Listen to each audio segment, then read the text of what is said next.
மத்திய சுவிசேஷம் 5ஆம் அதிகாரம் வசனம் 1 12 வரைக்கும். அவர் திரளான ஜனங்களை கண்டு மலையின் மேல் ஏறினார். அவர் உட்கார்ந்த பொழுது அவருடைய சீஷர்கள் அவரிடத்தில் வந்தார்கள். அப்பொழுது அவர் தமது வாயை திறந்து அவர்களுக்கு உபதேசித்து சொன்னது என்னவென்றால், ஆவியில் எளிமையுள்ளவர்கள் பாக்கியவான்கள், பரலோக ராஜ்யம் அவர்களுடையது. துயரப்படுகிறவர்கள் பாக்கியவான்கள், அவர்கள் ஆறுதல் அடைவார்கள். சாந்த குணம் உள்ளவர்கள் பாக்கியவான்கள், அவர்கள் பூமியை சுதந்திரித்துக் கொள்வார்கள். நீதியின் மேல் பசிதாகம் உள்ளவர்கள் பாக்கியவான்கள், அவர்கள் திருப்தி அடைவார்கள். இரக்கம் உள்ளவர்கள் பாக்கியவான்கள், அவர்கள் இரக்கம் பெறுவார்கள். இருதயத்தில் சுத்தமுள்ளவர்கள் பாக்கியவான்கள், அவர்கள் தேவனை தரிசிப்பார்கள். சமாதானம் பண்ணுகிறவர்கள் பாக்கியவான்கள், அவர்கள் தேவனுடைய புத்திரர் எனப்படுவார்கள். நீதி நிமித்தம் துன்பப்படுகிறவர்கள் பாக்கியவான்கள், பரலோக ராஜ்யம் அவர்களுடையது.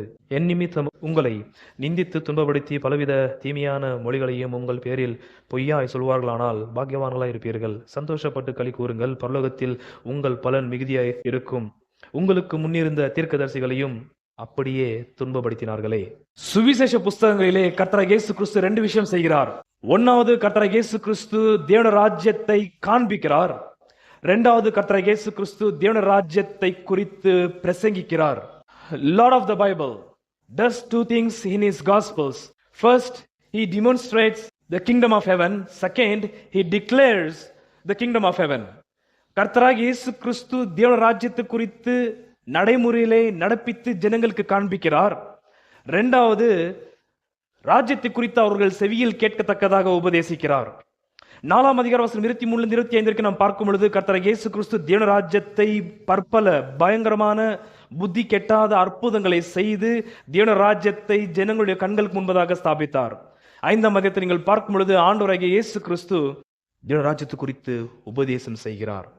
ஆகையால் ஆண்டவராகிய இயேசு சொன்ன வார்த்தை 13ஆம் அதிகாரம் மத்திய சுவிசேஷம் வசனம் 16 17 ஒரு ராஜ்யத்தின் ஊமைகளை பற்றி பேசும் பொழுது சீஷர்கள் அவரிடத்திலே முதலாவது ஊமை குறித்துதான் அர்த்தத்தை கேட்கும் பொழுது கர்த்தர் அந்த அர்த்தத்தை சொல்வதற்கு முந்தைய சொன்ன வார்த்தை, உங்கள் கண்கள் காண்கிறதினாலும் உங்கள் காதுகள் கேட்கிறதினாலும். எது கண்கள் காண்கிறது, எது காதுகள் கேட்கிறது? 10:11. அப்பொழுது சீஷர்கள் அவரிடத்தில் வந்து, ஏன் அவர்களோட ஊமைகளாக பேசுகிறீர் என்று கேட்டார்கள். அவர்களுக்கு அவர் பிரதியுத்தரமாக, பரலோக ராஜ்யத்தின் ரகசியங்களை அறியும்படி உங்களுக்கு அருளப்பட்டது, அவர்களுக்கோ அருளப்படவில்லை. இப்போ 16-17. உங்கள் கண்கள் காண்கிறதினாலும். எது கண்கள் காண்து? பரலோக ராஜ்யத்தின் ரகசியம். உங்கள் கண்கள் காண்கிறது, the mystery of the kingdom of heaven. உங்கள் கண்கள் காண்கிறதினாலும் உங்கள் காதுகள் கேட்கிறதினாலும் அவைகள் பாக்கியம் உள்ளவைகள். எது காதுகள் கேட்குது? பரலோக ராஜ்யத்தின் ரகசியம். எது கண்கள் காண்கிறது? பரலோக ராஜ்யத்தை. 17. அநேக தீர்க்கதரிசிகளும் நீதிமான்களும் நீங்கள் காண்கிறவைகளை காணவும் நீங்கள் கேட்கிறவைகளை கேட்கவும் விரும்பியும் காணாமலும் கேளாமலும் போனார்கள் என்று மெய்யாகவே உங்களுக்கு சொல்லுகிறேன். அதுக்கப்புறமா வருகிறேன். அப்படி கர்த்தராகிய இயேசு கிறிஸ்து தேவ ராஜ்யத்தை நடைமுறையிலே நடப்பித்து ஜனங்களுடைய கண்களுக்கு முன்பதாக காண்பித்தார். அது மாத்திரமல்ல, அவர்கள் காதுகள் கேட்க தேவ ராஜ்யத்தை குறித்தான சத்தியத்தை பிரசங்கமும் பண்ணினார். எப்போ கர்த்தர் தேவ ராஜ்யத்தை நடைமுறையில காண்பித்தாரோ ஜனங்களுக்கு உள்ளத்திலே பயங்கரமான அதிர்ச்சி உண்டாயிருக்கிறது. அந்த தேவ ராஜ்யத்தின் பயங்கரமான செயலை நடப்பிக்கிற ஆண்டவராகிய இயேசு கிறிஸ்துவையும் அந்த தேவ ராஜ்யத்தின் செயலை கண்ட ஜனங்கள் பிரமித்து கலங்கி இருக்கும் பொழுது கர்த்தராகிய இயேசு கிறிஸ்து அந்த ராஜ்யத்தின் சுவிசேஷத்தை குறித்து அவரிடத்திலே பிரசங்கிக்கிறார். 5ஆம் அதிகாரம் 3. ஆவியில் எளிமை உள்ளவர்கள் பாக்கியவான்கள், பரலோக ராஜ்யம் அவர்களுடையது. நீங்கள் காண்கிற பரலோக ராஜ்யத்தின் இந்த நடைமுறையான செயல், பரலோக ராஜ்யத்தின் இந்த வல்லமை, பரலோக ராஜ்யத்தின் இந்த அற்புதம், பரலோக ராஜ்யத்தின் இந்த பிரசன்னம், பரலோக ராஜ்யத்தை அருளுகிற இந்த நபர், இதை காண்கிற உள்ளங்களிலே கர்த்தராகிய இயேசு கிறிஸ்து பார்த்து சொல்ற வார்த்தை, ஆவியில் எளிமை உள்ளவர்கள் பாக்கியவான்கள், பரலோக ராஜ்யம் அவர்களுடையது. பரலோக ராஜ்யத்தின் நிழலிலே, பரலோக ராஜ்யத்தின் மேகத்தின் கீழாக ஜனங்கள் வந்திருக்கிறார்கள் என்றால் கர்த்தர் பரலோக ராஜ்யத்தின் செயல்களை நடைமுறையில் நடப்பித்து காண்பித்துக் கொண்டிருக்கிறார். ஆவியில் எளிமை உள்ளவர்கள் பாக்கியவான்கள், ஆவியில் எளிமை உள்ளவர்கள் பாக்கியவான்கள். உலகத்தாருக்கு இந்த வார்த்தை நீங்க சொல்லி பாருங்க, உலகத்தார் ஏற்றுக்கொள்ள மாட்டார்கள். ஏழையா இருக்கிறவன் பாக்கியவான் அல்ல, ஐஸ்வர்யம் உள்ளவன் தான் பாக்கியவான். ஆனா கர்த்தர் சொல்ற வார்த்தை, ஏழை எளிமை உள்ளவன் தரித்திரன் பாக்கியவன் என்று சொல்லியிருக்கிறார். உலகத்தானுக்கு பொருந்தாத வார்த்தை. அடுத்த வசனமும் அவர் சொல்லும் பொழுது, துயரப்படுகிறவர்கள் பாக்கியவான்கள், அவர்கள் ஆறுதல் அடைவார்கள். துயரப்பட்டு அழுகிறவர்கள் புலம்புகிறவர்கள் பாக்கியவான் என்று கர்த்தர் சொல்கிறார். உலகத்தாட்டை கேட்டீங்கன்னாக்கா நகைக்கிறவர்கள், சிரிக்கிறவர்கள், சந்தோஷமாய் குதூகலமாய் இருக்கிறவர்கள் தான் பாக்கியவான்கள். கர்த்தர் உலகத்தார் சொல்வதற்கு எதிர் புதிராக பேசிக் கொண்டிருக்கிறார். ஆவியில் எளிமை உள்ளவர்கள் பாக்கியவான்களா? ஆவிலே ஏழையா இருக்கிற ஒரு நபர் பாக்கியவானா என்பதனை கேள்விக்கு கர்த்தர் சொல்ற வார்த்தை பாக்கியவான். அது குறித்து தான் அறிமுகத்தை நான் போன வாரத்திலே சொல்லி முடித்தேன். அது குறித்து இன்னும் கொஞ்சம் கூட விளக்கத்தை இன்றைக்கு நான் கொஞ்சம் ஒரு துஷ்டாந்தம் வேதத்தில் கர்த்தர் சொன்னதை வைத்து காண்பித்து பரலோக ராஜ்யம் நமக்கு அருளுகிற காரியத்தை 3 நாளிலிருந்து நாம் பார்க்க இருக்கிறோம். ஆகையால் முதலாவது, ஆவியில் எளிமை உள்ளவர்கள் பாக்கியவான் என்று சொல்லப்பட்டிருக்கிறது. எக்ஸாக்டா என்ன மீனிங் அதுக்கு? போன வாரத்தில் அந்த ஏழை என்ற வார்த்தைக்கு அர்த்தத்தெல்லாம் கொஞ்சம் அங்க இருக்கிற பின்னணி வைத்து சொல்லி முடித்தேன். இன்றைக்கு ஆண்டவராகிய இயேசு கிறிஸ்துடைய அற்புத வண்ணமான ஒரு திருஷ்டாந்தத்தை முன்வைத்து இந்த ஆவியில் எளிமை உள்ளவர்கள் என்றால் என்ன என்பதை உங்களுக்கு காண்பிக்க விரும்புகிறேன். 18:1 வாசிக்கிறேன். அவ்வேளையிலே சீஷர்கள் இயேசுவினிடத்தில் வந்து பரலோக ராஜ்யத்தில் எவன் பெரியவனாய் இருப்பான் என்று கேட்டார்கள். சீஷர்கள் 12 பேர் வந்து ஆண்டவராகிய இயேசு கிறிஸ்துவிடத்தில் கேட்கிற கேள்வி, உம்முடைய ராஜ்யத்தில் யார் பெரியவன், கிரேட்டஸ்ட், யார் பெரியவனாய் இருப்பான் என்று ஒரு கேள்வியோடு கூட சீஷர்கள் ஆண்டவராகிய இயேசு கிறிஸ்துவிடத்தில் வந்து கேட்கிறார்கள். ஆனா ஆண்டவராகிய இயேசு கிறிஸ்து கொடுத்த பதில் பயங்கரமான பதில். அந்த பதிலும் 5ஆம் வசனம் 3 சொல்லப்படுகிற ஆவியில் எளிமை உள்ளவர்கள் பாக்கியவான் என்ற வார்த்தையும் நன்றாக பொருந்துகிற ஒரு விஷயம். என்னுடைய கேள்வி, எதற்காக இவர்கள் இந்த கேள்வியோடு கூட வந்தார்கள்? பரலோக ராஜ்யத்தில் யார் பெரியவர்களாக இருப்பார்கள் என்பதான ஒரு கேள்வி இவர்களுக்குள்ளாக ஏன் எழும்பினது? இவர்கள் எதை வைத்துக் கொண்டு இந்த கேள்வியோடு கூட வந்து கர்த்தரிடத்தில் கேள்வியை கேட்கிறார்கள்? இந்த 12 பேருக்கும் ஆண்டவராகிய இயேசு கிறிஸ்து ரொம்ப தெளிவாய் சொல்லியிருந்தார், நான் என்னுடைய பிதாவுடைய ராஜ்யத்தில் உட்கார்ந்து சிங்காசனத்தில் உட்கார்ந்து நியாயம் தீர்க்கும் பொழுது நியாயாதிபதியாக உங்களுக்கும் 12 சிங்காசனங்கள் கொடுக்கப்பட்டிருக்கும். அந்த 12 சிங்காசனத்தின் மேல் நீங்கள் உட்கார்ந்து 12 கோத்திரங்களை நியாய விசாரிப்பீர் என்று கர்த்தர் ரொம்ப தெளிவாய் சொல்லியிருக்கிறார். அதனால இப்போ வலதுபுறமும் இடதுபுறமும் யார் உட்காருன்ற ஒரு கேள்வி, அது வந்து 20ஆம் வசனம் 20 ஆரம்பிக்கப்படுது. எழுதுபுறமும் வலதுபுறமும் உட்காரது யார்? இயேசு கிறிஸ்து பக்கத்தில் என்பதனை கேள்வி எழுப்புகிறது.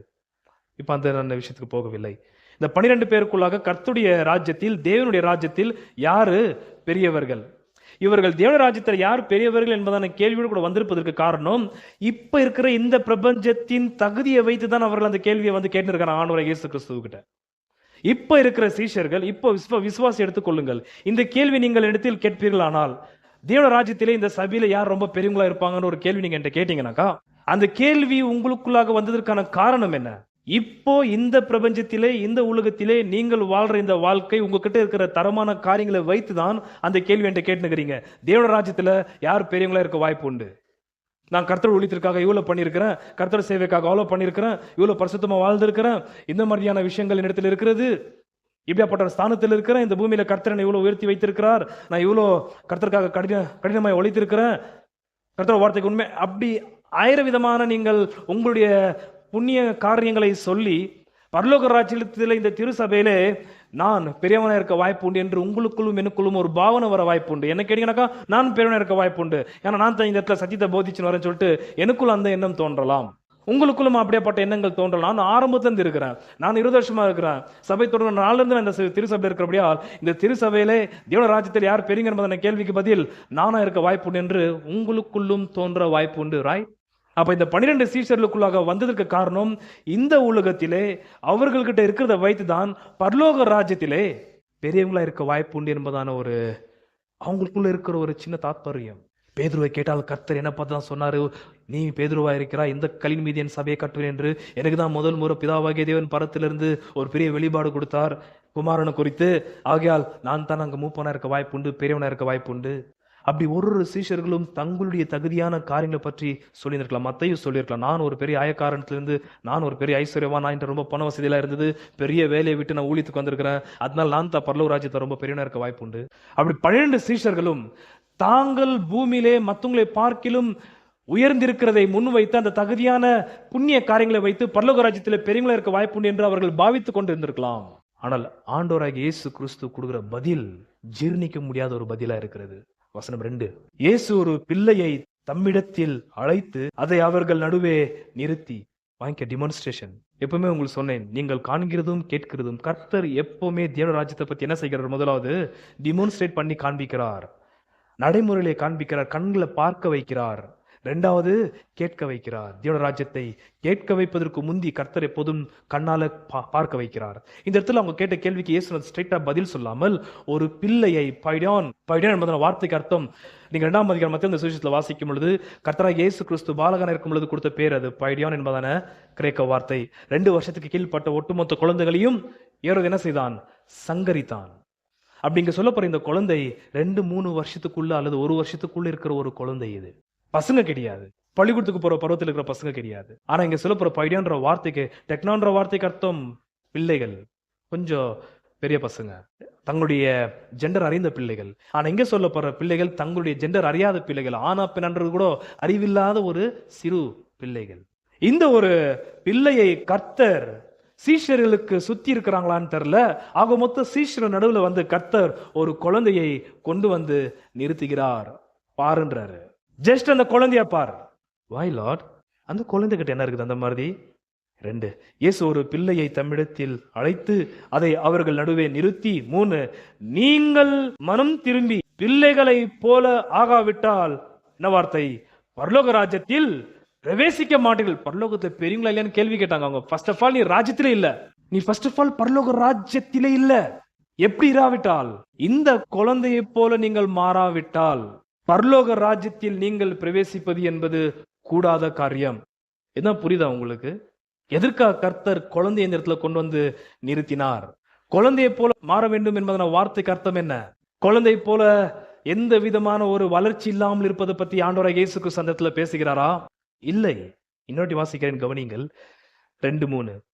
இயேசு ஒரு பிள்ளையை தம்மிடத்தில் அழைத்து அதை அவர்கள் நடுவே நிறுத்தி, குழந்தையை வந்து நடுவே நிறுத்தி, நீங்கள் மனம் திரும்பி பிள்ளைகளை போல் ஆகாவிட்டால் பரலோக ராஜ்யத்தில் பிரவேசிக்க மாட்டீர்கள் என்று மெய்யாகவே உங்களுக்கு சொல்லுகிறேன். மெய்யாகவே உங்களுக்கு ஒரு சத்தியத்தை சொல்லுகிறேன். நீங்கள் குழந்தை போல் மாறாவிட்டால், திரும்பாவிட்டால் நீங்கள் பரலோக ராஜ்யத்தில் பிரவேசிப்பது என்பது கூடாத காரியம் என்று கர்த்தராகிய இயேசு கிறிஸ்து ஸ்ட்ரைட் ஃபார்வர்டா சொல்றாரு.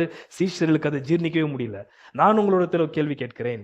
உங்கள் நடுவில் நானும் வந்து ஒரு சின்ன பையனாகட்டும், சின்ன பெண் குழந்தையாகட்டும் கொண்டு வந்து நிறுத்தி இந்த குழந்தையை பாருங்கள் என்று சொன்னால், நீங்கள் குழந்தையை பார்த்த உடனே உங்களுக்கு தோன்ற விஷயம் என்ன? என்ன உங்க மனசுல வர்ற விஷயம்? ஆவியில் எளிமை உள்ளவர்கள் பாக்கியவான்கள், பரலோக ராஜ்யம் அப்படிப்பட்டது. இந்த குழந்தைகள் போல் இருக்கிறவர்களுக்கு பரலோக ராஜ்யம். புரியுதா? நீங்கள் குழந்தையை பார்த்து உங்களுக்கு தோன்ற விஷயம் என்ன? அவங்க கேட்ட கேள்வி ஞாபகம் இருக்குதா? பரலோக ராஜ்யத்தில் யாரு பெரியவங்க? அதாவது இந்த பூமியில ரொம்ப பெரிய காரியங்களை, சாதனைகளை செய்ததுனால இதை வைத்து பரலோக ராஜ்யத்தை நான் பெரியவனா இருக்க வாய்ப்பு உண்டு. கிறிஸ்துவுக்காக நான் ரத்த சாட்சி ஆயிட்டேன்னு வையுங்களேன், நான் தான் பரலோக ராஜ்யத்தை ரொம்ப பெரியவனா இருக்க வாய்ப்பு உண்டு என்று நான் பாவித்துக் கொள்ளலாம். கிறிஸ்து சொல்ற ஃபர்ஸ்ட் ஆஃப் ஆல் தேவ ராஜ்யத்துக்குள்ள பிரவேசிக்கணும்னா நீ குழந்தையா மாறணும்ன்றாரு. என்ன அர்த்தம்? நோ சைல்ட் எவர் அக்கம்ப்ளிஷ் எனிதிங். எந்த குழந்தையும் எந்த சாதனையும் செய்யவில்லை. சிறு குழந்தையை பார்க்கும்போது அந்த குழந்தை என்ன சாதனை பண்ணியிருக்குதா? பெரிய காரியங்கள் செய்திருக்கிறதா? ஏதாவது நற்கிரியை பண்ணியிருக்கிறதா? நான் பரலோக ராஜ்யத்தில் பெரியவனா இருப்பேன் என்று சொல்லத்தக்கதாக அந்த சிறு பிள்ளை பூமியிலே பெரிய காரியங்கள் கர்த்தருக்காக ஏதாவது சாதிச்சிருக்கிறதா? ஒண்ணுமே இல்ல. ஆகையால் அவங்க கேட்ட கேள்விக்கு கர்த்தர் கொடுத்த பதில் என்ன? நீங்கள் இந்த குழந்தை போல மாற என்பதன வார்த்தைக்கு அர்த்தம், இப்பிரபஞ்சத்தின் எந்த நற்கிரியைகளையும் வைத்து பரலோக ராஜ்யத்தில் பிரவேசிக்கலாம் என்று பாவிக்க கூடாது. எப்படி ஒரு குழந்தை ஒன்றுமே செய்யாமல் இருக்கிறதோ, அது ஒண்ணுமே செய்யாது மாத்திரமல்ல, இட் இஸ் கம்ப்ளீட்லி டிபெண்டன்ட். 2வது, நீங்க குழந்தையை பார்க்கும் பொழுது குழந்தை எப்பவுமே இப்படிதான் பார்க்கும் மேல. Because she need some help, charity. பெரியவங்க வந்து குழந்தைய குனிஞ்சு பார்ப்பாங்க, குழந்தை மேல பார்க்கும். அதான் கர்த்தர் குழந்தையை நடுவில் கொண்டு வந்து நிறுத்தினார். குழந்தை வந்து மேலகுறவங்களை பார்க்குது, மேலகுறவங்க கீழே குனிஞ்சு பார்க்கிறான். அப்படி நீங்கள் எந்த விதமான இப்பிரபஞ்சத்தின் நற்கிரியைகளோடு கூட பரலோக ராஜ்யத்தில் பிரவேசிக்க வாய்ப்பில்லை. நீங்கள் பரலோக ராஜ்யத்தில் பிரவேசிக்க வேண்டும் என்றால் இந்த குழந்தை போல ஒன்றும் இல்லாதவர்களா இருக்க வேண்டும். எந்த நற்கிரியையும் நீங்கள் சாதித்தவர்களா இருக்க கூடாது. கொஞ்சம் கீழே போகிறேன், புரிய இப்போ உங்களுக்கு. இயேசு ஒரு பிள்ளையை தம்மிடத்தில் அழைத்து அதை அவர்கள் நடுவே நிறுத்தி, நீங்கள் மனம் திரும்பி பிள்ளைகள் போல் ஆகாவிட்டால் பரலோக ராஜ்யத்தில் பிரவேசிக்க மாட்டீர்கள் என்று மெய்யாகவே உங்களுக்கு சொல்லுகிறேன். எவ்வளவு பேர் இந்த இடத்துல பரலோக ராஜ்யத்தில் குழந்தையை போல பிரவேசித்திருக்கிறீர்கள், பிள்ளையை போல பிரவேசித்திருக்கிறீர்கள்? அப்படி போயிருக்கிறீங்களா? ஒரு வார்த்தை உங்களுக்கு ஜீர்ணிக்காத அளவுக்கு கர்த்தர் பேசி சொல்ல விரும்புகிறேன். 19ஆம் அதிகாரம், இங்க திருப்ப வருவேன். 19, 13, 14. அப்பொழுது சிறு பிள்ளைகளின், அதே பேர் தான், ஓகே, பைடியான். அப்பொழுது சிறு பிள்ளைகளின் மேல் அவர் கைகளை வைத்து ஜெபம் பண்ணும்படிக்கு அவர்களை அவரிடத்தில் கொண்டு வந்தார்கள். கொண்டு வந்தவர்களை சீஷர்கள் அதட்டினார்கள். 14. இயேசுவோ, சிறு பிள்ளைகள் என்னிடத்தில் வருகிறதற்கு இடம் கொடுங்கள், அவர்களை தடை பண்ணாதிருங்கள். அடுத்த வார்த்தை என்ன? பரலோக ராஜ்யம் அப்படிப்பட்டவர்களுடையது என்று சொல்லி அவர்கள் மேல் கைகளை வைத்து பின்பு அவ்விடம் விட்டு புறப்பட்டு போனார். கர்த்தராகிய இயேசு சொன்ன வார்த்தை, சிறு பிள்ளைகளுடையதுதான் பரலோக ராஜ்யம். அப்ப ஆவியில் எளிமை உள்ளவர்களுக்கு பரலோக ராஜ்யம் சமீபமா இருக்குது என்று கர்த்தராகிய இயேசு கிறிஸ்து 5ஆம் அதிகாரத்தில் சொல்வதற்கு அர்த்தம் என்ன? அந்த எளிமையுள்ள ஆவி எப்படிப்பட்ட ஆவி? சிறு குழந்தை போல இருக்கிற ஆவி. 18 3, 4, 5. நீங்கள் மனம் திரும்பி பிள்ளைகளை போல் ஆகாவிட்டால் பரலோக ராஜ்யத்தில் பிரவேசிக்க மாட்டீர்கள் என்று மெய்யாகவே உங்களுக்கு சொல்கிறேன். ஆகையால் இந்த பிள்ளையை போல தன்னை தாழ்த்துகிறவன் எவனோ. பிள்ளை தன்னை தாழ்த்துதா? டபைனாஸ், டிப்ரெஸ்ட், ஹியூமிலியேட்டட். அந்த குழந்தை தன்னை தாழ்த்துறது போல. குழந்தை எங்க தன்னை தாழ்த்துது? குழந்தை தன்னை தாழ்த்த வேண்டியதில்லை, அது தாழ்ந்து இருக்கும். அது தரையில தான் இருக்கும் குழந்தை. யாராவது ஒருவர், இங்க ஒரு அம்மா சொன்னது போல, தூக்காவிட்டால் குழந்தை தரையில தான் இருக்கும். Humiliated, depressed. அந்த குழந்தை யார் வேணும்னாலும் தாக்கலாம். அதுக்கு எதிர்த்து சண்டை போட தெம்பு இல்ல, மேற்கொள்ள பலன் இல்ல. அந்த குழந்தைகிட்ட ஒண்ணும் இல்ல, உயிர் தவிர. அந்த குழந்தைக்கு 3 வேளை ஆகாரம் யாருன்னு ஒருத்தர் கொடுக்கணும், தண்ணீர் யாரும் ஒருத்தர் கொடுக்கணும், உடை யாருன்னு ஒருத்தர் கொடுக்கணும், அதை பத்திரமா யாரும் ஒருத்தர் பார்க்கணும். முழுக்க 100% அந்த குழந்தையை யாராவது ஒருவர் பொறுப்பெடுத்துக் கொள்ள வேண்டும். அந்த குழந்தை தன்னை தானே பொறுப்பெடுத்துக் கொள்ள முடியாது. அதுதான் ஆவியில் எளிமை உள்ளவர்கள் பாக்கியவான்கள். வாய் தேவனுடைய ராஜ்யம் அந்த பொறுப்பெடுத்துக் கொள்ளும். ஹல்லேலூயா.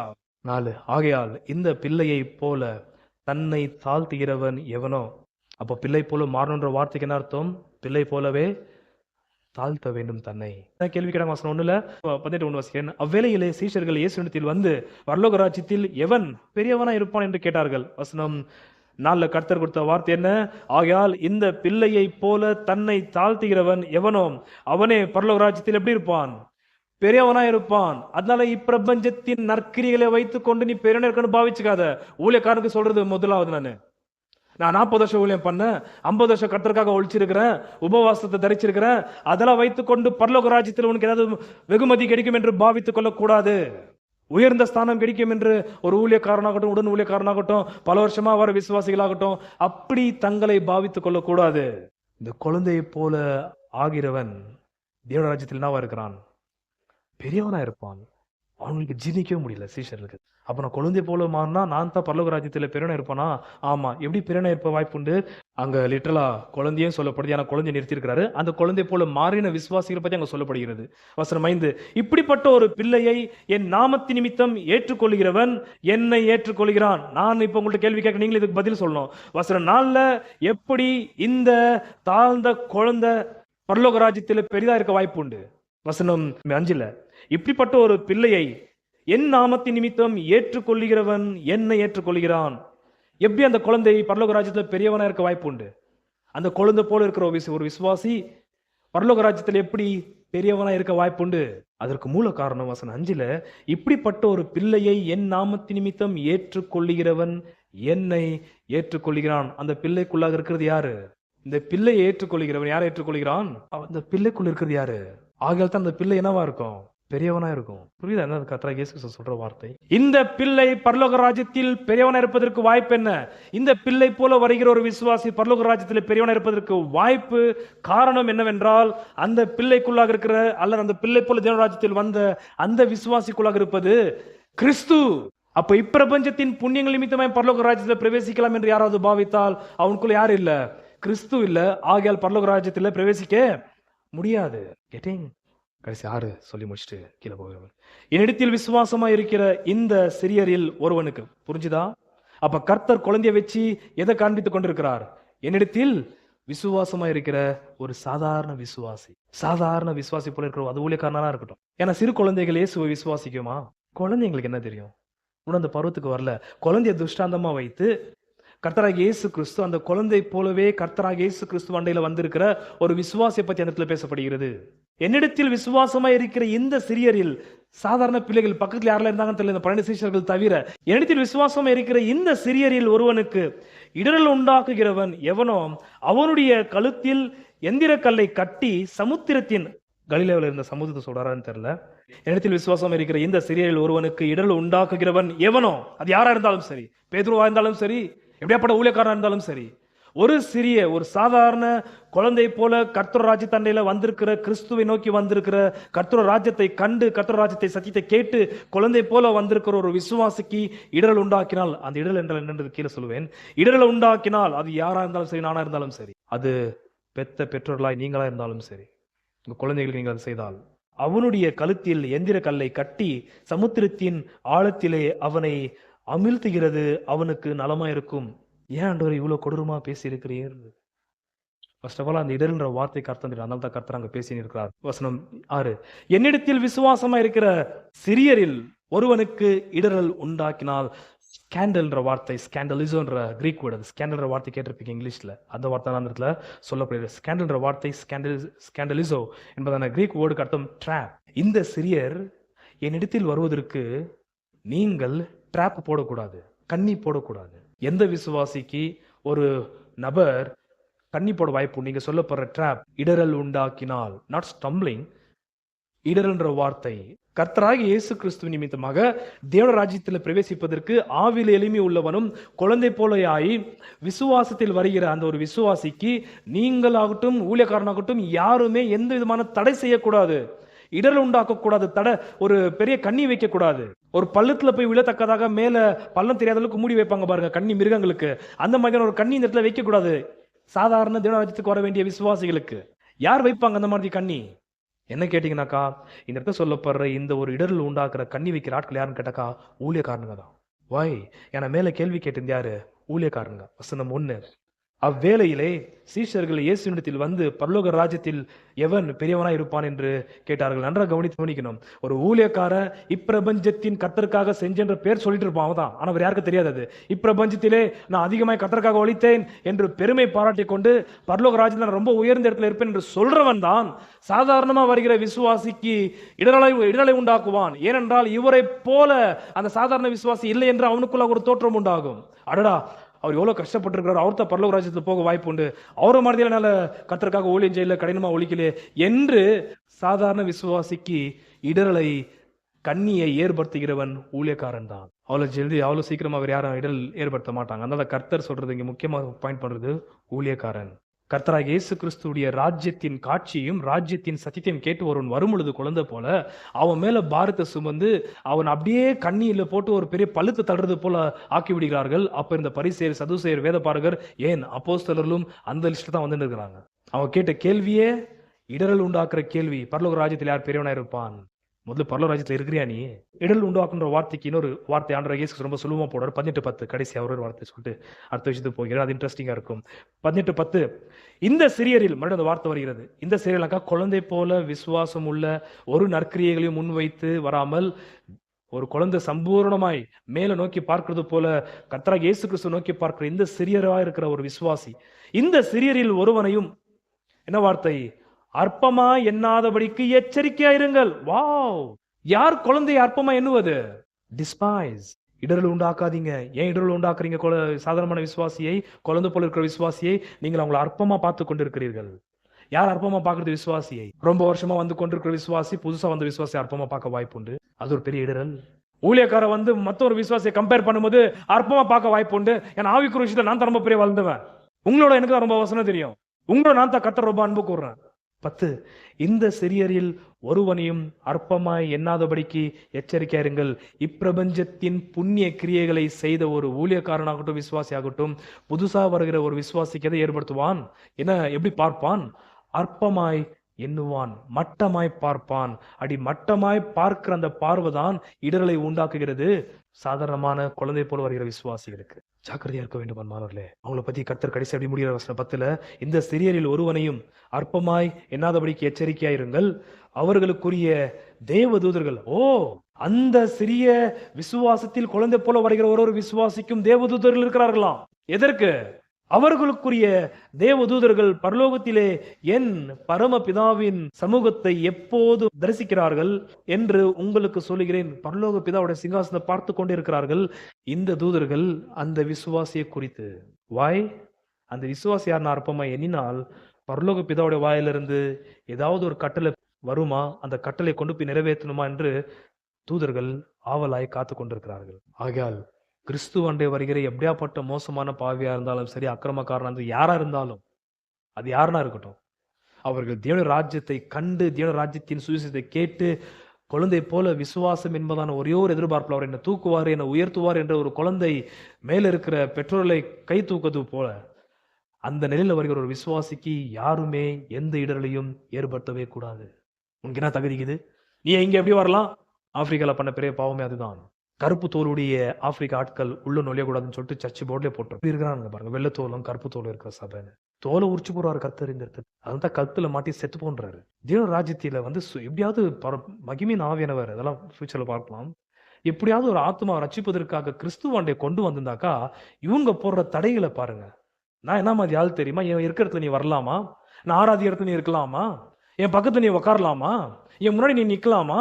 ஊழியக்கார உட்கார இடத்துல நீ உட்காரலாமா? அவர் சிங்க அவர் தான் ஸ்டேஜ்ல போய் உட்காரணும். என்ன ஏன் உட்காரணும் அவரு?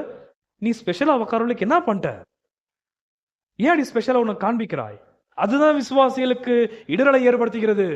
ஏன் கர்த்தர் உட்கார்ந்தார் எங்க? மலை மேல. எதுக்கு? சத்தியத்தை போதிப்பதற்கு. இந்த அற்பமா விசுவாசிகள் அற்பமா என்றத ஊழியக்காரன் தான். ஊழியக்காரன் மாத்திரம் இல்ல, ரொம்ப பழைய விசுவாசின்னு பேர் இருக்குது பாருங்க அவங்க. புதுசா வந்தவங்களை வந்து அவங்க லெவல சேர்க்கிறதே கிடையாது. எப்படி நீ என் பக்கத்துல வந்து உட்காரலாம்? எப்படி இவங்களுக்கு இந்த ஒரு ஸ்தானம்? என்கிட்ட கேட்காம எப்படி இவங்க பாடலாம்? என்கிட்ட கேட்காம எப்படி இவங்க மேடல ஏறலாம்? அற்பமாய் எண்ணாதீருங்கள். தூதர்கள் அவங்களுக்கு சேவை செய்ய காத்துட்டு இருக்காங்க. இப்போ உங்களுக்கு புரியும். 5ஆம் அதிகாரம். இப்போ தான் நான் செய்திக்குள்ள போறேன். புரியுதா உங்களுக்கு? நான் இவ்வளவு பேசியது இன்ட்ரோடக்ஷன். 5:3 வாசிக்கிறேன். ஆவியில் எளிமை உள்ளவர்கள் பாக்கியவான்கள். இப்ப நான் உங்கள்ட்ட கேட்கிறேன், ஆவியில் எளிமை உள்ளவர்கள் யாரு? ஈஸியா சொல்லலாம். நீங்க யார் ஆவியில் எளிமை உள்ளவர்கள்? குழந்தை போல தாழ்த்துகிறவர்கள். ஏன்னா அவர்கள் தான் பரலோக ராஜ்யத்தில் பிரவேசிக்க முடியும். இங்க பரலோக ராஜ்யம் யாருடையது? ஆவியில் எளிமை உள்ளவர்கள் பாக்கியவான்கள். பரலோக ராஜ்யம் அவர்களுடையது. 18 பார்க்கும்போது பரலோக ராஜ்யம் எப்படிப்பட்டவருடையது? குழந்தை போல் இருக்கிறவர்களுடையது. இப்பிரபஞ்சத்தின் புண்ணிய கிரியைகளை செய்து பெருமை பாராட்டத்தக்கதாக எந்த ஒரு சாதனையும் செய்யாத ஒரு குழந்தை எந்த சாதனையும் செய்யாது. அதுக்கு ரொம்ப வருஷம் என்ன செய்யறதுக்கு. இன்றைக்கு வசனம் 4 மாத்திரம் நான் சொல்லி முடிக்கிறேன். 3 உங்களுக்கு புரிஞ்சிருக்கும். போதுமான அளவுக்கு கர்த்தர் தயவுல வெளிப்படுத்தி இருக்கிறேன். வசனம் 4. துயரப்படுகிறவர்கள் பாக்கியவான்கள், அவர்கள் ஆறுதல் அடைவார்கள். ஆல்ரைட்.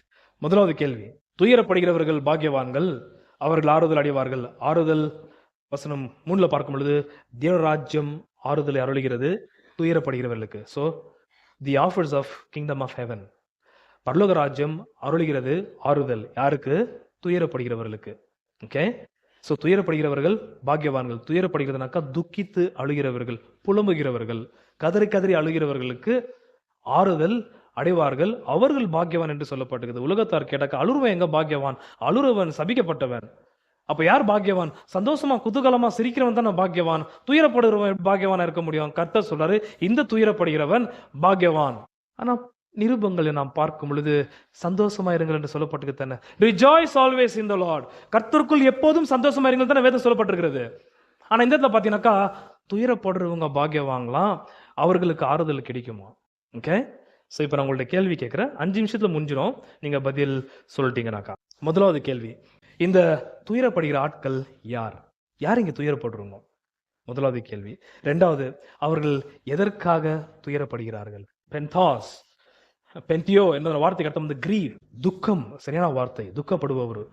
துயரப்படுகிறவர்கள் தமிழ்ல வந்திருக்கிறது. யார் இந்த துயரப்படுகிறவர்கள்? யார் இந்த துயரப்பட்டு அழுற ஆட்கள்? 2வது, எதற்காக அழுறாங்க? துயரப்படுற வார்த்தை சொல்லணும்னா உங்களுக்கு பெருசா தெரியுது. அழுறுங்கன்னு வச்சுக்கோங்க. அழுறுங்க பாக்கியவான்கள், அவர்கள் ஆறுதல் அடைவார்கள். யார் இங்க அழுறுங்க? சரி, பொதுவாக நான் உங்கள்கிட்ட கேட்குறேன், எதுக்காக நீங்க அழுவ வாய்ப்பு உண்டு? நீங்க அழுவதற்கான காரணங்கள் என்ன? யாருன்னா இருந்துட்டா அழுவீங்க. Very good, very good point. எனக்கு அப்படி ஒரு சம்பவம் நடந்துச்சுல. 2ஆம் அதிகாரம் 2ஆம் அதிகாரம் 18 சரி ஒரு பாயிண்ட் கொடுத்தாங்க. ஏன்னா பைபிள் இருக்குது அது. 2:17-18. புலம்பலும் அழுகையும் மிகுந்த துக்கம் கொண்டாடலும் ஆகிய கூக்குரல் ராமாவிலே கேட்கப்பட்டது. ராகேல் தன் பிள்ளைகளுக்காக அழுது அவைகள் இல்லாதபடியால் ஆறுதல் அடையாதிருக்கிறாள் என்று எரேமியா தீர்க்கதரிசியினால் உரைக்கப்பட்டது. அப்பொழுது நிறைவேறிற்று. புரியுதா? இந்த இடத்துல என்ன சம்பளம் இருக்குது? 2 வருஷத்துக்கு கீழே இருக்கிறவங்கள ஏதோ என்ன பண்ணான்? குழந்தைகளை சங்கரித்தான். ஸோ அங்க இருக்கிற அந்த அழுகையை பத்தி சொல்லப்படுது. அது அங்கேயும் அந்த அழுகைக்கு ஆறுதல் கிடைக்கலன்னு சொல்லப்படுகிறது. ஆனா கர்த்தர் சொல்ற அழுகை 5 நாள்ல ஆறுதல் கிடைக்கும் என்று சொல்லப்பட்டுக்குது. ஸோ அதனால வந்து செத்து போனவங்களுடைய அழுகை பத்தி அங்க பேச வாய்ப்பு இல்லை. எங்க 5 நாள்ல. பட் நல்ல ஆப்ஷன். ஸோ செத்துங்களுக்காக நம்ம அழுவோம். வேற என்ன காரணத்துக்காக அழுவோம்? நம்முடைய பாவத்தை குறித்து நாம் அழுறோம். எவ்வளவு பேர் அழுதுருக்கிறீங்க உங்களுடைய பாவத்தை குறித்து? பாவத்து நிமித்தமாய் அழுகிறவர்களை இந்த இடத்துல பாக்கியவான் என்று சொல்லப்பட்டுக்குதா? இந்த துயரப்படுகிறவர்கள் என்பதான வார்த்தை பென்தையோ என்பதான கிரேக்க வார்த்தை இந்த சுவிசேஷ புஸ்தகத்துல, முக்கியமா மத்திய சுவிசேஷ புஸ்தகத்துல ஒரே ஒரு இடத்துல தான் போடப்பட்டுக்குது. ஸோ அங்க போகும் பொழுதுதான் இதுக்கான ஒரு சின்ன விளக்கம் நமக்கு கிடைக்க வாய்ப்பு உண்டு. எங்க சொல்லப்பட்டுக்குது? 9ஆம் அதிகாரம். கர்த்தராகிய இயேசு கிறிஸ்து மத்தேயு என்பதான ஒருவர் வந்து ஊழியத்திற்காக கூப்பிடுறாரு. 9:9 இருந்து வாசிக்கிறேன். கொஞ்சம் கவனிச்சுக்கங்க. பின்னாடி சொல்றதுக்காக. இயேசு அவ்விடம் விட்டு புறப்பட்டு போகையில் ஆயத்துறையில் உட்கார்ந்திருந்த மத்தேயு என்னும் ஒரு மனுஷனைக் கண்டு, எனக்கு பின் சென்று வா என்றார். அவன் எழுந்து அவருக்கு பின் சென்றான். இந்த மத்தேயு என்பதான ஆயக்காரன் அந்த காலகட்டத்தில அவர் யூதர்களுக்கு மத்தியில பெரிய பாவியாக எண்ணப்பட்டான். ஏன்னா இவர் வந்து இந்த வரியை வசூல் செய்கிற ஒரு நபர். பணத்தை கொள்ளையடிக்க வாய்ப்புண்டு. இவர்கள் முக்கியமாக ரோமுக்கு ஊழியம் செய்கிற ஆட்கள். அதனால எப்படி யூதனா இருந்து ரோமுக்கு எங்கள்ட்ட இருந்து இப்ப வரி பணத்தை வாங்கி ரோமுக்கு ஊழியம் செய்கிறபடியால் இந்த ஆயக்காரர்கள் எல்லாரையும் வந்து புறஜாதியாகவும் பாவிகளாகவும் தான் யூதர்கள் எண்ணுவார்கள். ஸோ இந்த ஆயக்கார் துறையில் உட்கார்ந்து இந்த வரி வசூல் பண்ணி கொண்டிருந்த இந்த நபரை பார்த்து ஆண்டவர் இயேசு கிறிஸ்து ஊழியத்திற்காக அழைக்கிறார். அழைத்த உடனே அவர் என்ன பண்றாரு, அந்த மத்தேயு அவர் வீட்டில் வந்து பெரிய விருந்து கொடுக்குறாரு. நல்ல விருந்து, அற்புதமான ஒரு விருந்தை ஏற்படுத்தி தருகிறார் ஆண்டவர் இயேசு கிறிஸ்துக்கும் தம்முடைய சீஷர்களுக்கும். வசனம் 10. பின்பு அவர் வீட்டிலே போஜன பந்திருக்கையில் அநேக ஆயக்காரரும் பாவிகளும், அந்த வார்த்தை பாருங்க, அவங்களுக்கு பொருந்துற வார்த்தை அது. அநேக ஆயக்காரரும் பாவிகளும் வந்து இயேசுவோடும் அவர் சீஷர்களோடும் கூட பந்திருந்தார்கள். பரிசேயர் அதை கண்டு அவருடைய சீஷர்கள் நோக்கி, இயேசுவை நோக்கி அல்ல, அவருடைய சீஷர்கள் நோக்கி, உங்கள் போதகர் ஆயக்காரரோடும் பாவிகளோடும் போஜனம் பண்ணுகிறது என்னவென்று கேட்டார்கள். இயேசு அதை கேட்டு, பிணியாளிகளுக்கு வைத்தியன் வேண்டியதே அல்லாமல் சுகமுள்ளவர்களுக்கு வேண்டியதில்லை, பலியை அல்ல இரக்கத்தையே விரும்புகிறேன் என்பதின் கருத்து இன்னதென்று போய் கற்றுக்கொள்ளுங்கள்.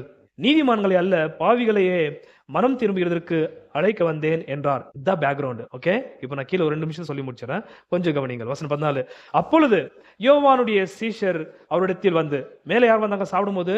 பரிசேயர். இயேசுவின் மீது குற்றஞ்சாட்டி கேட்ட கேள்வி, உங்க போதகர், சீஷர்கிட்ட சொன்ன வார்த்தை, உங்க போதகர் பாவிகளோட கூட என்னதுக்காக போஜனம் பண்ணிட்டு இருக்கிறாரு, அவர் பாவிங்களோட கூட ஏதாவது இந்த வரி பணத்துல இருந்து ஊழியத்தை நடத்துறாரா என்பதான அவர் மீது குற்றஞ்சாட்டுதலை ஏற்படுத்துகிறார்கள் பரிசேயர். இப்ப அதை பத்தி நான் பேசல. 2வது பார்க்கும் பொழுது யோவானுடைய சீஷர்கள். எந்த யோவான்? யோவான் ஸ்தானுடைய சீஷர்கள் வந்து ஆண்டவர் இயேசு கிறிஸ்து வந்து கேள்வி கேட்கிறாங்க, சீஷர்கிட்ட கிடையாது. வசனம் 14. அப்பொழுது யோவானுடைய சீஷர் அவரிடத்தில் வந்து, இயேசு கிறிஸ்துவிடத்தில் வந்து, நாங்களும் பரிசேயரும் அநேக தரம் உபவாசிக்கிறோம், உம்முடைய சீஷர் உபவாசியாமல் இருக்கிறது என்னவென்று கேட்டார்கள். வா, பாவிகளோட கூட இயேசுநாதர் சாப்பிடுறத பத்தி உள்ள குற்றஞ்சாட்டுதல் பரிசேயர் கேட்டாங்க. சீஷர்களும் சாப்பிடுறத பத்தி அல்ல, இயேசுநாதர் சீஷர்கள் உபவாசம் எடுக்காமல் இருக்கிறது என்ன என்று சீஷர்களை பத்தியுள்ள குற்றஞ்சாட்டுதல் வந்து யோவான் சீஷர்கள் வந்து எழுப்புறாங்க. அதற்கு இயேசுநாதருடைய பதில் இங்கே தான் அந்த பெண்தையோ என்பதான துயரப்படுகின்ற வார்த்தை இந்த இடத்துல போடப்பட்டது. கொஞ்சம் கவனிங்கள், அப்பதான் உங்களுக்கு புரியும். வசனம் 15. அதற்கு இயேசு, மணவாளன் தங்களோடு இருக்கையில் மணவாளனுடைய தோழர் துயரப்படுவார்களா? அந்த வார்த்தை 5 நாள்ல பார்க்கும்போது துயரப்படுகிறவர்கள் பாக்கியவான்கள், அவர்கள் ஆறுதல் அடைவார்கள். இங்க அந்த வார்த்தை வருது, என்னது? துயரப்படுவார்களா? யாரு? அது கீழே சொல்லி ரசிக்கிறமா முன்னாடி வாசிக்கிறேன். அதற்கு இயேசு, மணவாளன் தங்களோடு இருக்கையில் மணவாளனுடைய தோழர் துயரப்படுவார்களா? மணவாளன் அவர்களை விட்டு எடுபடும் நாட்கள் வரும், அப்பொழுது உபவாசிப்பார்கள். முதல் கேள்வி. வசனம் 14. அப்பொழுது யோவானுடைய சீஷரிடத்தில் வந்து, நாங்களும் பரிசேயரும் அநேக தரம் உபவாசிக்கிறோம். என்னுடைய கேள்வி, எதற்காக நீங்கள் உபவாசிக்கிறீர்கள்? பரிசேயரும் யோவானுடைய சீஷர்களும் எதற்காக உபவாசம் பண்ணி கொண்டிருக்கிறார்கள்? காரணம் தெரியாது. ஆனா அவருடைய உபவாசத்துல பெரிய ஒரு குறை இருக்கிறது. இப்ப அந்த உபவாசத்தில் எனக்கு ரொம்ப முக்கியமான விஷயமே வந்து இயேசுநாதர் கொடுக்கிற பதில்.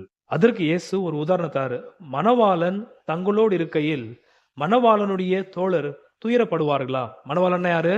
மாப்பிள்ள தான் இந்த இடத்துல மணவாளன். கரெக்டான வார்த்தை.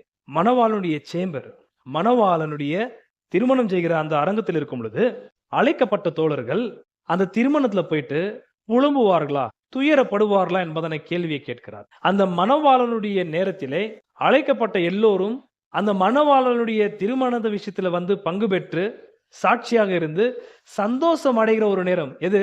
மணவாளனுடைய திருமண காலகட்டம். 6 நாள் 7 நாள் 7 நாளும் தெரியல. மணவாளனுடைய கெத்து காண்பிக்கணும்னாக்கா ரொம்ப நாள் நெடித்தின்னு போனோம் கல்யாணம் யூதர்கள் நடுவுல.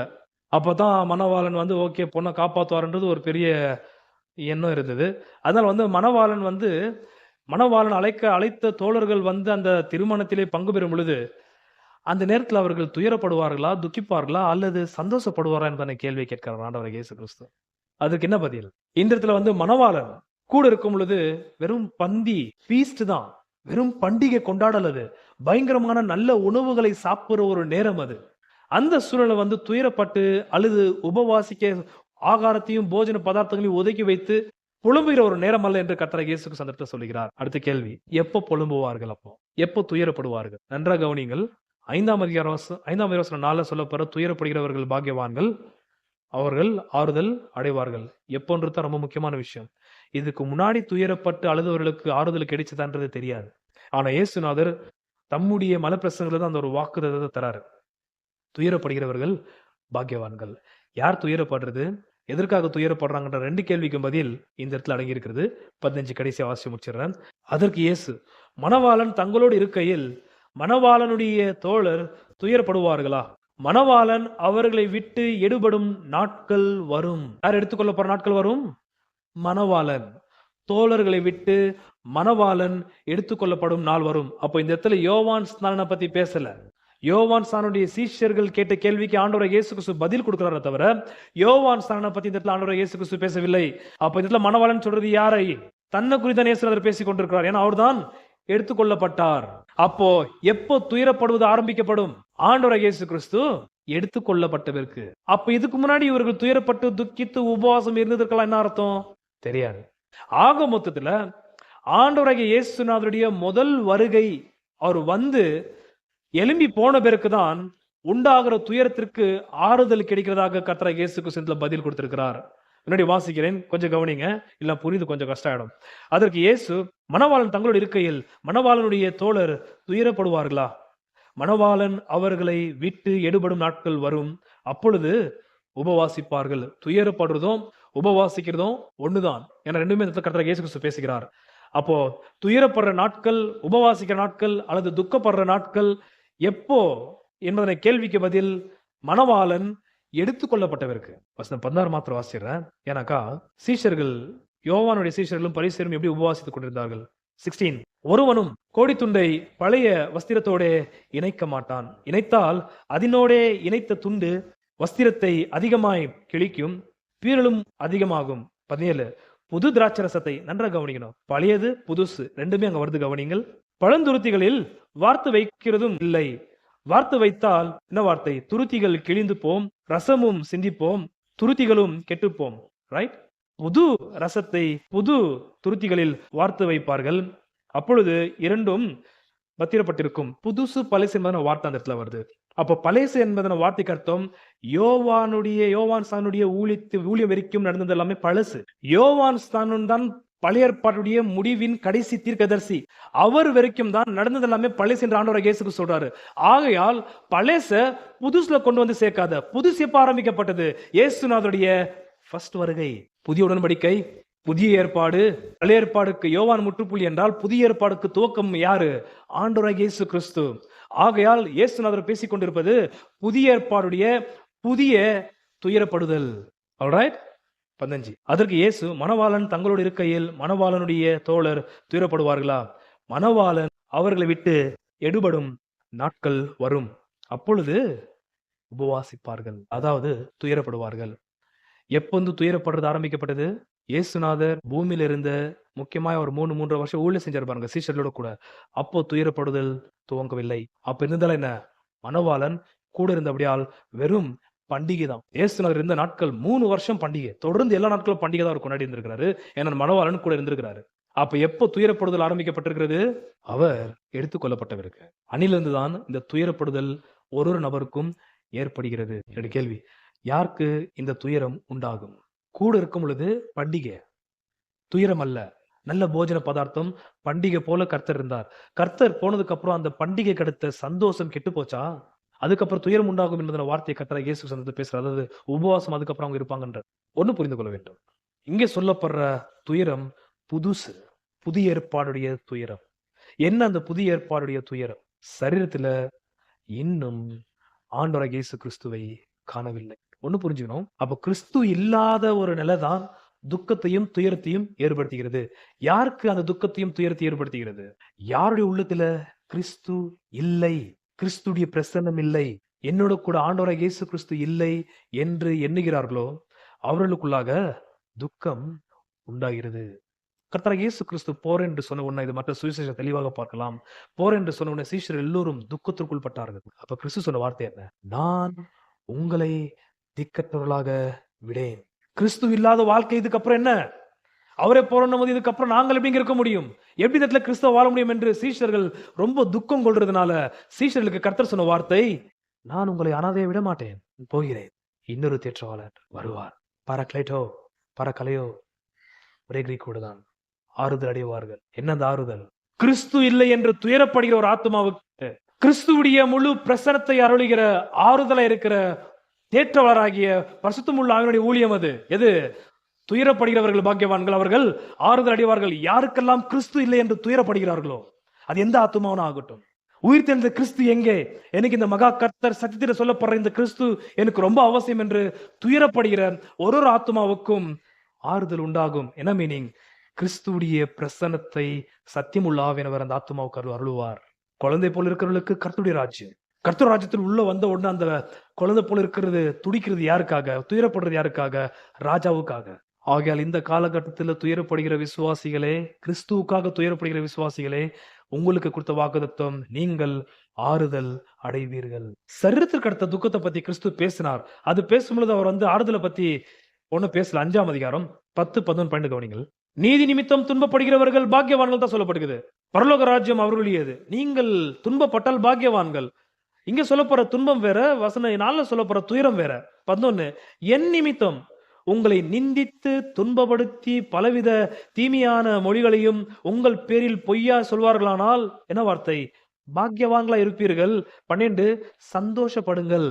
ஆனால் வசனம் 4 துயரப்படுகிற ஒரு நபருக்கு கர்த்தர் கொடுத்த வாக்குத்தத்தம் என்னவென்றால் ஆறுதல் அடைவார்கள். அப்ப அங்க சொல்லப்படுற துயரம் என்ன? வசனம் 12 சொல்லப்படுற சந்தோஷம் என்ன? என் நிமித்தமாய் நீங்கள் துன்பப்பட்டால் அந்த துன்பம் என்ன? கிறிஸ்தவ வாழ்க்கை. அதிலிருந்து வருகிற நமக்கு துன்பங்கள், கிறிஸ்துவ நிமித்தமாய் வருகிற அவருடைய நாமத்தின் நிமித்தமா வருகிற துன்பங்கள், அதை போகும்போது பார்க்கலாம். வசனம் 4 சொல்லப்படுற துயரம், கிறிஸ்து என்னிடத்துல இல்லை, அவருடைய பிரசன்னத்தை உணரவில்லை, அவருடைய உயிர் தெளிவின் வல்லமை நான் உணரவில்லை, நான் தனிமையா இருக்கிறேன், என் கிறிஸ்து என்னோட கூட ஒரே ஆவியாய் இல்லை என்பதான ஒரு உணர்வு தான் துயரத்தை ஏற்படுத்துகிறது. அப்படியாப்பட்ட துயரப்படுகிற ஆத்மாவுக்கு கிறிஸ்து எனக்கு ரொம்ப அவசியம் என்று துக்கம் கொள்ளுகிற ஒரு ஆத்மாவுக்கு கர்த்தர் கொடுத்த வாக்குத்தத்தம் என்ன? ஆறுதல் அடைவார்கள். உங்க ஆத்மா சஞ்சலப்படும் போதெல்லாம் ஒன்று நீங்கள் புரிந்து கொள்ளலாம் மாணவர்களே. சஞ்சலப்பட்ட உடனே எங்கனா யாரனா போய் பார்த்து உள்ளத்தில் இருக்கிற அந்த துக்கத்தை பகிர்ந்து கொள்ளலாம் என்று நீங்கள் துடிக்கலாம். அதெல்லாம் பரிகாரம் கிறிஸ்தவனுக்கு. உள்ளம் எப்போதெல்லாம் பதட்டம் உண்டாகிறதோ அப்ப புரிந்து கொள்ள வேண்டும், கிறிஸ்துடைய பிரசனத்தை நான் உணரவில்லை. உடனே முழங்கால் போட்டு கிறிஸ்துடைய பிரசனத்திற்காக நீங்கள் நானும் துயரப்பட வேண்டும். துயரப்பட்டால் தேற்றவாராகிய மகிமின் ஆவியானவர் கிறிஸ்துடைய பிரசனத்தை உங்கள் இருதயத்திலும் என்னுடைய இருதயத்திலும் நிரப்புவார். அப்பொழுது போல் சொன்ன வார்த்தை, என்ன பலப்படுத்துகிற கிறிஸ்து, கிறிஸ்து உங்களை என்னை பலப்படுத்துகிறார். மகிமின் ஆவியானவர் நிமித்தமாக, அவருடைய ஆறுதல் நிமித்தமாக. உங்களுடைய இருதயம், உங்கள் ஆத்மா துயரப்பட்டால் ரொம்ப தனிமையா நான் உணர்கிறேன், பலனற்றவனாக நான் உணர்கிறேன். அந்த உணர்ச்சி என்னவென்றால் கிறிஸ்துடைய பிரசனத்தை நீங்கள் உணராமல் இருப்பது. உயிர் தெழுந்த கர்த்தர் உங்களோட கூட பிரசனமா இருப்பதை நீங்கள் அனுபவிக்காமல் இருப்பது. அப்பொழுது அதுக்கு வேற ஏதாவது சப்ஸ்டிடியூட் பாத்திரக்கூடாது. ஃப்ரெண்ட்ஸ் உங்கள்கிட்ட போயிடலாம், ஒரு படத்துக்கு போயிட்டு வந்துடலாம், ஒரு 4 இடத்துக்கு சுத்திட்டு வந்துடலாம், அதெல்லாம் பரிகாரம். அதற்கு உங்களுடைய ஆத்மா துயரப்பட்டால் அதற்கு காரணம் கிறிஸ்து பிரசன்னமாய் உங்கள் ஆத்மாவில நிறைவாய் இல்லை. உடனே இருத்து துக்கித்து ஆண்டவராகிய இயேசு கிறிஸ்துவை நீங்கள் நோக்கி கூப்பிட்டால் மகிமின் ஆவியினுடைய நிறைவு உண்டாகும். எப்போ பரிசுத்தமுள்ள ஆவியின் நிறைவு உண்டாகுதோ அப்பொழுது உங்களுக்கு நன்றாய் தெரியும், உங்களுக்குள் இருப்பது கிறிஸ்து. நான் அல்ல, கிறிஸ்துவே எனக்குள் பிழைத்திருக்கிறார். இதெல்லாம் எப்படி சொல்ல முடியும்? இதன் நிருபங்களுடைய பெரிய வெளிப்பாடுகள். எனக்குள் பிழைத்திருக்கிறவர் கிறிஸ்து, இனி நான் அல்ல, கிறிஸ்து எனக்குள் ஜீவிக்கிறார் என்று கலாத்தியர்ல பவுல் பயங்கரமா பேசும். எப்படி இது சாத்தியமாகும்? உங்களுக்குள்ள கிறிஸ்து வல்லமையா இருக்கிறார் என்பதான ஒரு பெரிய ஒரு வல்லமை, ஒரு உணர்ச்சி, அதுக்கு பேர் அபிஷேகம் என்றும் புதிய ஏற்பாடுல சொல்லப்படும். அப்படியாப்பட்ட ஒரு பெரிய வல்லமை நீங்கள் உணர வேண்டும் என்றால் உங்க ஆத்மா கிறிஸ்துவுடைய முழு பிரசன்னத்திற்காக ஏங்க வேண்டும், தவிக்கணும். அப்படி அவரை நோக்கி கூப்பிட்டு பாருங்க, ஆண்டவராகிய இயேசுவே நீர் எனக்குள் நிறைவா இருக்க வேண்டும், உங்களுடைய பிரசன்னத்தை உணர வேண்டும், நீர் வல்லமையா என்னோட கூட வசிக்கிறீர், சஞ்சரிக்கிறதை நான் அனுபவிக்க வேண்டும் என்று நீங்கள் சொன்னதையானால் மகிமையின் ஆவியானுடைய நிறைவு ஆண்டவராகிய இயேசு கிறிஸ்து உங்களுக்கும் எனக்கும் அருளுவார். அப்பொழுதுதான் துக்கம் கொள்ளுகிற துயரப்படுகிற அந்த ஆத்மாவுக்கு கர்த்தர் கொடுக்கிற ஆறுதல், கம்ஃபர்டர் யாரு? பரிசுத்தமுள்ள ஆவியானவர். அந்த தேற்றுகிற ஆவியானவர் உங்களுக்கும் எனக்கும் அதிகமான ஆறுதலை அருளுவார். ஹல்லேலூயா. சோ துயரப்படுகிற ஆத்மா உங்களுக்குள் இருக்குமானால், துக்கத்தோடு இருக்கிற உங்கள் ஆத்மா இருக்குமே ஆனால் நீங்கள் நோக்கி கேட்க வேண்டியது இயேசுவினுடைய பிரசன்னத்தை, the presence of the Lord, the resurrected Lord. உயிர் தெழுந்த கர்த்தருடைய பிரசன்னத்தை தவிக்கிற உங்களுடைய உள்ளத்திற்கு ரொம்ப அவசியம். அதை நோக்கி அவரை நோக்கி நீங்க அதை கேட்டீர்களானால் நிச்சயமா உங்களுக்கு ஆறுதல் உண்டாகும். என்ன அந்த ஆறுதல்? Be filled with holy spirit. பரிசுத்தமுள்ள ஆவியினுடைய நிறைவு. தாழ்மையுள்ளவரிடம் தொங்கிடுதே